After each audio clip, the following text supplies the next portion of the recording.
작년에 특별 새벽기도의 주제를 가지고 생명은 너희 안에 있느니라 라는 주제를 가지고 함께 기도했어요. 그때 그 기도하는 기간은 2주였습니다. 한 주가 아니고 2주 동안 했어요. 전 2주 동안 굉장히 감사한 시간들을 보냈어요. 그리고 중간중간에 기도해 주셨던 분들이나 이런 분들이 기도 응답을 그 2주 동안 받았다라는 메시지를 주시고, 또 그 이후에 한 달, 2달 사이에 생각하지도 못했던 기도 제목인데 내가 거기 썼는데 하나님이 그것 이상으로 생각하지도 못했던 축복으로 되돌려 주셨다라는 그런 감사의 제목들을 받았을 때, 또 한편으로는 하나님께서 주시는 은혜가 참 크구나, 그리고 그 은혜는 어떤 특별한 계기와 기회를 통해서 주시는 것이고, 또 그렇게 마음이 열린 분들이 그런 은혜를 받아 누리는구나라는 그런 생각을 하게 됐습니다. 한편으로는 그러한 마음의 소원함을 잊어버리고 기대하지 않고 그렇게 살아가는 사람도 있다는 것을 깨닫게 된 거예요. 내 마음속에 기도 제목이 있음에도 불구하고, 하나님과 해결되어야 할 문제가 있음에도 불구하고 결단하지 못하는 상태로, 또 약간 미뤄둔 상태로 그렇게 살아가는 사람들이 생각보다 많구나라는 것을 느꼈죠. 일일이 기도 제목들을 물어보면서 통화를 하면서, 또 어떤 마음의 상태인지, 영적인 상태인지를 확인하면서 기도 제목을 적기도 하고, 또 사진으로 찍어서 보내주기도 했던 그 사람들의 행동이 결국 마음의 소원을 갖게 하고 기도를 품게 하고, 작은 시간이지만 평상시보다 한 번 더 하나님께 나아갈 수 있는 기회를 만들더라는 겁니다. 그리고 그것이 기회가 되어서 하나님은 그 인생을 통해서 새로운 어떤 길을 마련해 주시는 거예요. 그게 기도 제목을 이뤄주기도 하고, 때로는 생각하지 못했던 고난을 만나면서 나의 자신을 다시 한번 돌아보게도 되는 것입니다. 그런데 저는 그게 끝이 아닌 것 같아요. 결국 그것을 통해서 하나님은 우리 인생에 인도하시는 계획이 있는데, 그 계획 중에 일부의 그것을 사용하시는 것 같습니다. 그래서 결국 우리는 그러한 과정을 밟아감으로 우리의 신앙이 더욱더 성숙하고 하나님이 기뻐 받으시는 그러한 신앙의 모습으로 자라가고 만들어 간다는 것이에요. 이것은 누구 하나 예외가 없습니다. 저도 똑같고요. 그 어떠한 사람도 하나님의 은혜 앞에 이 과정은 똑같다라는 것이죠. 삶이 힘들고 피곤하고 지치고 다른 어떤 문제로 인하여 괴로워하면서 살다가 꺼내지 못한 상태로 그렇게 살아가는 것이죠. 다음 한 걸음을 떼지 못하는 그런 신앙 상태를 가지고, 또 신앙의 생활을 하고 있음에도 불구하고 제대로 된 신앙 생활을 하지 못하고, 하나님께서 주시는 은혜를 제대로 누리지 못하고 일부만 받아서 사는 삶이 있더라는 것이에요. 하나님께서는 은혜를 내려주시길 바라요. 하나님께서는 우리의 삶이 풍성해지기를 기대합니다. 삶의 곳곳에서 기도 제목이 성취되고 하나님의 은혜가 나타나고 여러분들의 발걸음이 축복의 발걸음이 되며, 여러분들이 어떤 곳에 가든지 하나님의 은혜를 체험하며 주변에 있는 사람들이 저 사람은 정말로 하나님의 사람이구나 라는 고백을 듣고 살아가기를 원한다는 것이죠. 이러한 하나님의 마음을 알 때 우리가 어떠한 마음을 가지고 살아야 하는지 그 기준을 세우게 되는 것이에요. 일주일 동안 우리가 붙들었던 주제는요, 신성한 성품이 되는 것에 대해서 배웠어요. 하나님이 우리 인생에 나타나도록 하는 신성한 거룩한 성품이 되는 것, 그러한 삶을 살기 위해서는 우리는 어떠한 것을 가져야 하는가라는 주제를 가지고 하나씩 살펴봤습니다. 그 살펴보는 주제를 통해서 때로는 내 마음에 양심의 찔림이 되기도 하고요, 때로는 그것이 내 귀에 들리기도 하지만 전혀 안 들리기도 했을 것입니다. 그런데 오늘 함께 나눈 그 마지막 주제, 신성한 성품에 참여하는 자가 어떠한 것을 가지고 어떠한 마음을 가지고 살아야 하는지 마지막으로 함께 은혜를 나눠보려고 해요.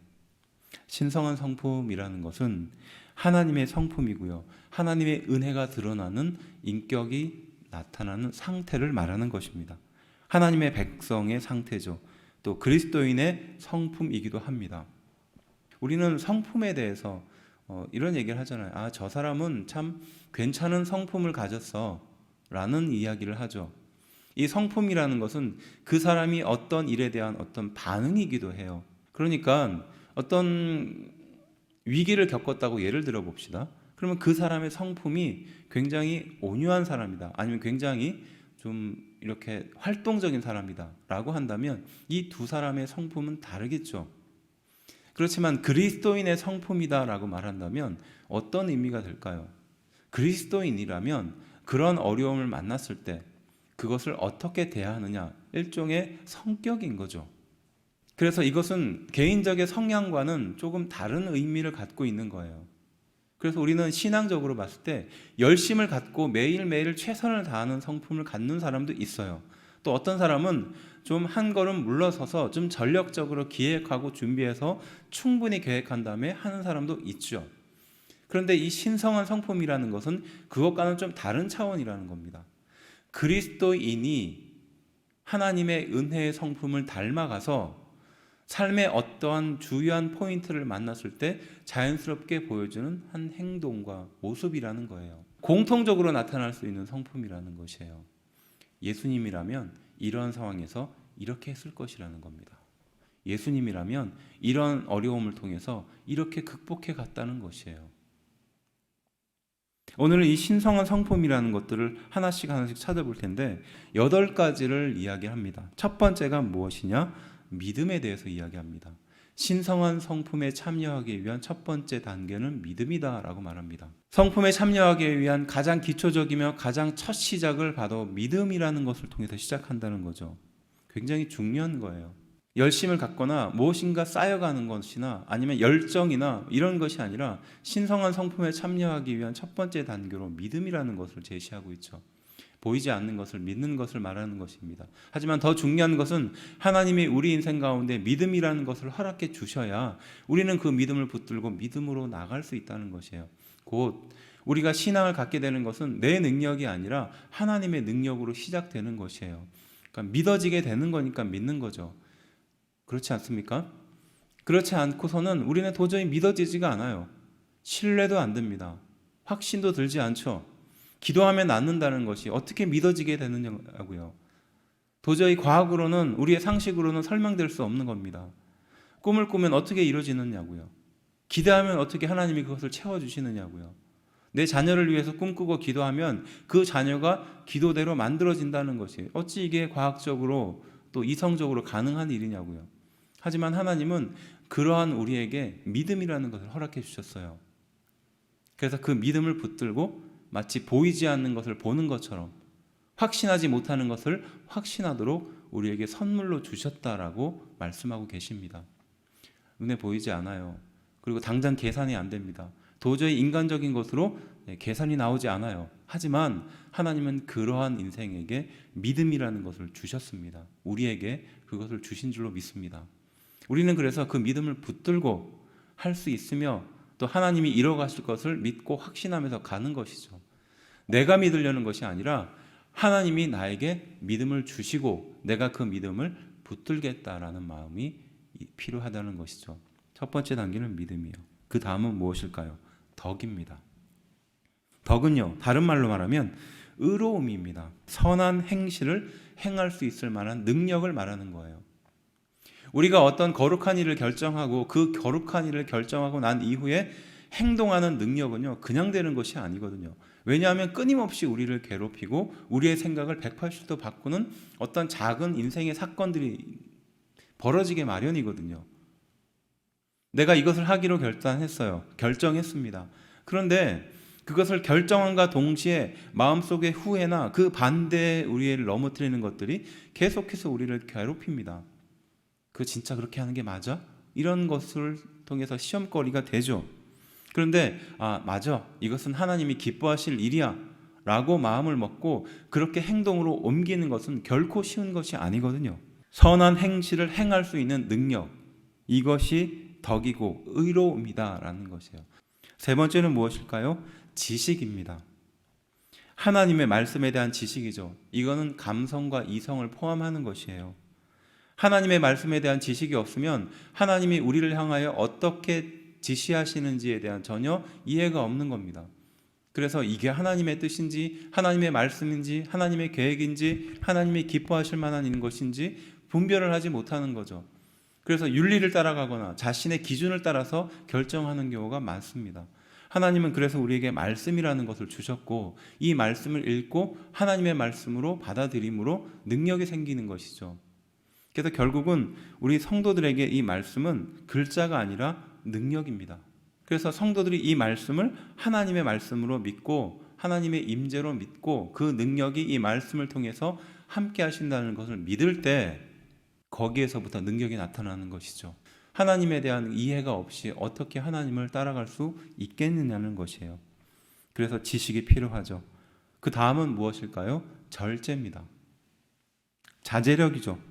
그리고 이것은 우리 인생이 교만에 넘어지지 않도록 하는 능력입니다. 경고망동한 신앙생활을 하지 않도록 우리를 제한하는 것이에요. 참 이상한 건요.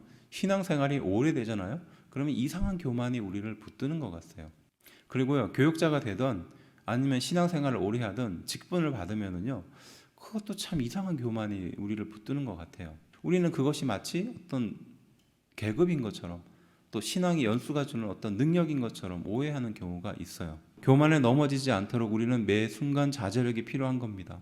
우리의 신앙생활에 대한 자제력이 필요한 거예요. 그건 가장 먼저 제가 해야 할 일이죠. 그러니까 우리의 신앙에 대해서 교만해지는 그 순간부터 우리는 영적인 은혜를 풍성하게 누리지 못합니다.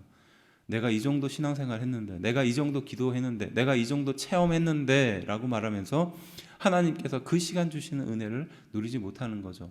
아니면 하나님께서 나에게 그 시간 주시는 더 큰 은혜를 누리지 못하는 거예요. 나의 신앙에 대해서 돌아보고 늘 하나님의 은혜에 대해서 가난한 마음을 갖고 나아가는 것, 그것이 필요한 줄로 믿습니다. 그 다음은 무엇일까요? 인내입니다. 시련 속에서 하나님의 약속을 기다리는 삶입니다. 당장 하나님께서 나에게 그것을 이뤄주시지는 않지만 반드시 그것을 이뤄주실 것이라는 확신과 믿음을 갖는 것이에요. 그리고 인내하는 거예요. 지금은 아니지만 반드시 이루어주실 것이라는 믿음, 그리고 인내하는 거죠. 그래서 기도 제목이 이루어질 때까지 기도하겠다라는 마음을 갖는 것이죠. 실망하지 않고 끝까지 가는 것, 그것이 필요한 겁니다. 그 다음은 무엇일까요? 경건입니다. 하나님을 올바로 섬기는 거죠. 우리에게 드려지는 귀한 예배를 놓치지 않고 드리는 겁니다. 내가 죽고 그리스도가 사는 것이기도 합니다. 경건이에요. 이 경건의 삶은 신앙인에게 있어서 굉장히 중요하죠. 인격을 만드는 것이 아니에요. 내 자신을 낮추는 과정입니다. 겸손히 하나님께 무릎 꿇고 기도하며 나아가는 과정입니다.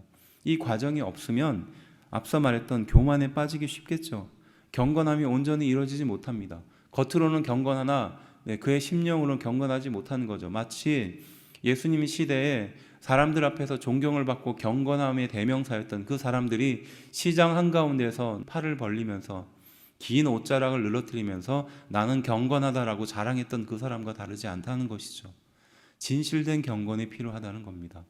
예배를 통해서 주시는 하나님의 은혜를 받아 누리고 거룩한 예배를 찾고 그 예배를 사모하며 기다리는 그러한 경건이 필요하다는 것이에요. 그 다음은 형제 우애입니다. 형제에 대한 사랑입니다.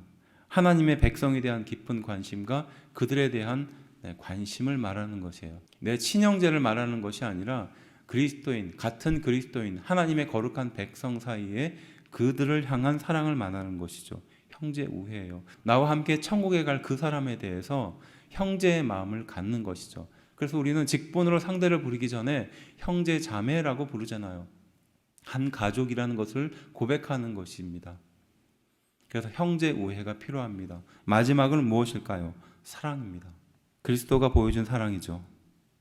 그리고 이 모든 것을 완결하는 것입니다.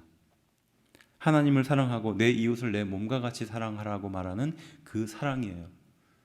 이성적인 사랑, 내가 그 어떤 것에 빠져드는 사랑이 아니라 하나님이 우리 인생을 향하여 보여준 깊은 사랑을 말하는 것이에요.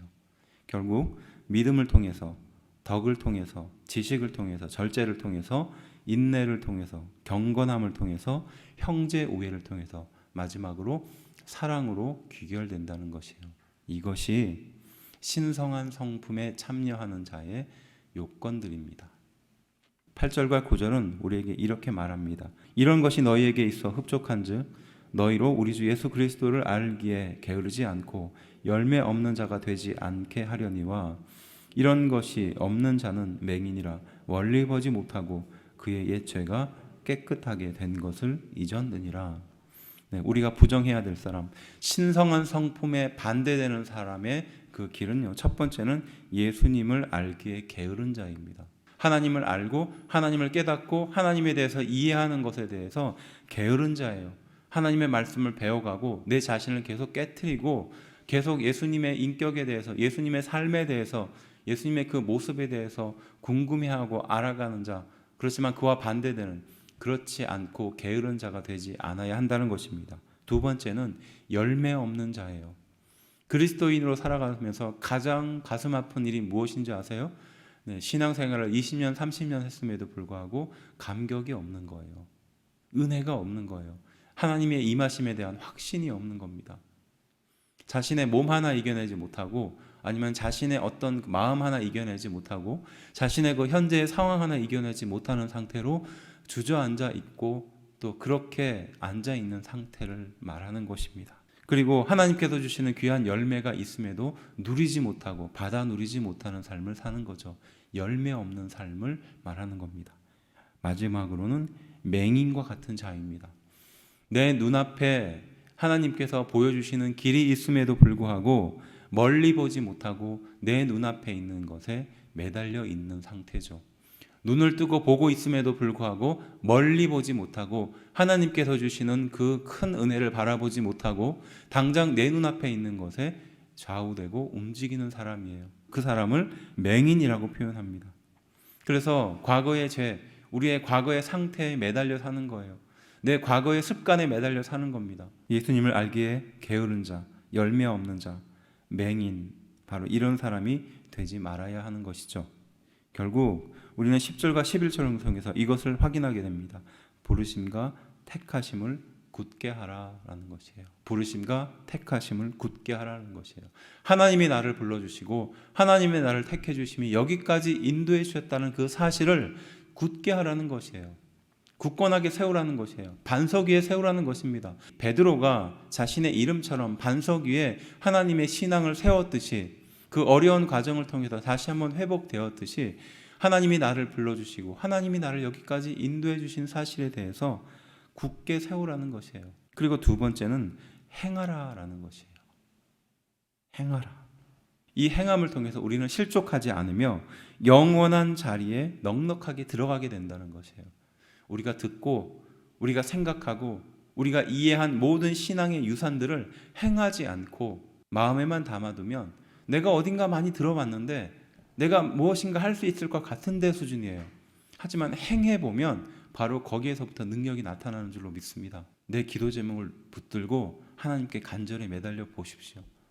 내 마음속에 병을 가지고 하나님께 매달려 보십시오. 내 현재의 문제를 가지고 하나님께 매달려 보십시오. 그리고 그것을 통해서 기적을 경험하면 행하지 않고 마음속에만 담고 있는 것은 행하는 것이 아니겠죠. 하나님께서 주시는 은혜를 누리지 못하고 그저 마음속에 있는 것은 우리에게 기적을 가져다 주지 못합니다. 신성한 성품에 참여하는 것은 하나님께서 우리를 불러주시는 것을 아는 겁니다. 그리고 그것을 행하고 그렇게 살아가는 것이죠. 그렇게 살지 못하는 인생이었다면 이 말씀을 통해서 다시 한번 확신하고 결단하며 나아가야 할 줄로 믿습니다. 하나님은 우리가 하나님의 은혜 안에 풍성히 살기를 원하십니다. 우리가 하나님의 성품으로, 신성한 성품으로, 거룩한 성품으로 살아가기를 원하십니다. 함께 읽은 이 말씀을 통해서 또 주시는 교훈을 통해서 행하고 믿음 안에 확신하며 굳건히 세워지는 우리가 되기를 주의 이름으로 축원합니다. 하나님은 우리가 이 세상을 살면서 거룩한 사람으로, 또 신성한 성품으로, 또 확신 있는 인생으로, 기적의 인생으로 살아가기를 원하십니다. 기도하겠습니다.